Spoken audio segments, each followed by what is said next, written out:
नमस्कार दोस्तों। आज मैं आपको बताना चाहूँगा कि आने वाले जो पंचायत राज चुनाव हिमाचल प्रदेश में होने वाले हैं 26 मई से और 30 मई तक, उसमें आपने वोट कैसे कास्ट करनी है। तो ये एक सैंपल के लिए यहाँ पर बैलेट हमने बनाया है, जिसमें कि ये देख लीजिए, आप कोई ग्राम पंचायत का नाम यहाँ पर लिखा होगा और उसके बाद ये प्रधान के लिए है या उप प्रधान या बीडीसी या मेंबर या जिला परिषद के लिए वो चीज अलग से लिखी रहेगी। तो ये जैसे प्रधान पद के लिए है तो सबसे पहले सीरियल नंबर रहेंगे, उसके बाद यहाँ पर कैंडिडेट का नाम रहेगा, उम्मीदवार का नाम, और उसके आगे उसका चुनाव चिन्ह रहेगा। फिर अगले ये अल्फाबेटिक रहता है, जैसे ओ नाम वाले का सबसे ऊपर नाम होगा, उसके बाद इस तरह से मतलब सीक्वेंस में रहेगा, और सबसे लास्ट में अगर 10 कैंडिडेट है तो 11वें नंबर पर यहाँ पर नोटा रहेगा। जैसे यहाँ हमने 3 कैंडिडेट का एग्जांपल लिया है तो चौथे नंबर पर नोटा रहेगा, और नोटा का जो सिंबल है वो चेंज होता रहेगा। जैसे यहाँ पर लास्ट चौथे नंबर का जो सिंबल इलेक्शन कमीशन ने जारी किया है वो गाजर है, तो यहाँ नोटा को गाजर मिला, क्योंकि इस पंचायत में एग्जाम्पल के तौर पर हमने 3 कैंडिडेट लिए हैं। अब इसके बाद आपको वोट कैसे कास्ट करनी है ये मैं आपको बताना चाहूंगा। जैसे आपको ये बैलेट पेपर मिला, अलग अलग मिलेंगे, प्रधान पद के लिए अलग ऐसा बैलेट पेपर मिलेगा, और उप प्रधान के लिए अलग मिलेगा, वार्ड मेंबर के लिए अलग मिलेगा, बीडीसी के लिए अलग मिलेगा, और जिला परिषद के लिए अलग। वो कलर कोडिंग उसकी रहेगी अलग अलग। तो ये प्रधान पद के लिए जैसे है, अब मान लो आपका जो कैंडिडेट है यहाँ पर XYZ है, इसका चुनाव चिन्ह है घड़ी, और आपने वोट ABCD, ये सेकंड कैंडिडेट है, इसका चुनाव चिन्ह है धनुष बाण। EFGH जो थर्ड कैंडिडेट होगा उसका चुनाव चिन्ह है ये गैस चूल्हा।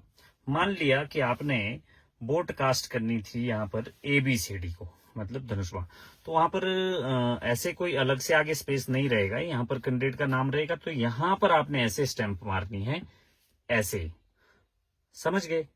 और स्टैंप जब मार देंगे वो कैसी दिखेगी, वो ऐसी छपेगी, जैसे ये है स्वस्तिक का चिन्ह, ऐसी वो स्टैंप यहाँ पर छपेगी। अब उसमें बारीकी क्या है कि जैसे आपने स्टैंप लगाई वो बिल्कुल बीच में लगानी है, ऐसा नहीं है कि वो आधी इधर आ गई या आधी थोड़ी सी ऊपर चलेगी, तो वो थोड़ा सा दिक्कत है। वो वैलिड मतलब वो उस वोट को इनवैलिड किया जा सकता है, रद्द किया जा सकता है। ये चीज विशेष तौर पर ध्यान रखनी है।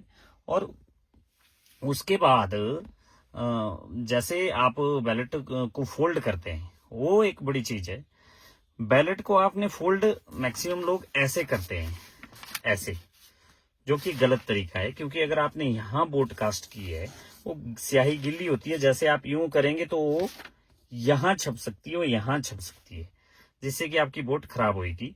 तो आपने ये विशेष तौर पर ध्यान देना है कि बैलेट को ऐसे को फोल्ड करना है, ऐसे सबसे पहला फोल्ड ऐसे को करना है, और उसके बाद सेकंड जो फोल्ड है वो फिर आप ऐसे कर सकते हैं, ऐसे ऐसे, फिर वो पेटी में डाला जाएगा। उससे आपकी वोट खराब नहीं होगी। उससे जैसे आपने यहाँ पर मान लो कोई स्टैंप लगाइए, इसको EFGH को वोट किए, तो यहाँ से जब इधर को फोल्ड करेंगे तो यहाँ छपेगी और वोट खराब नहीं होगी।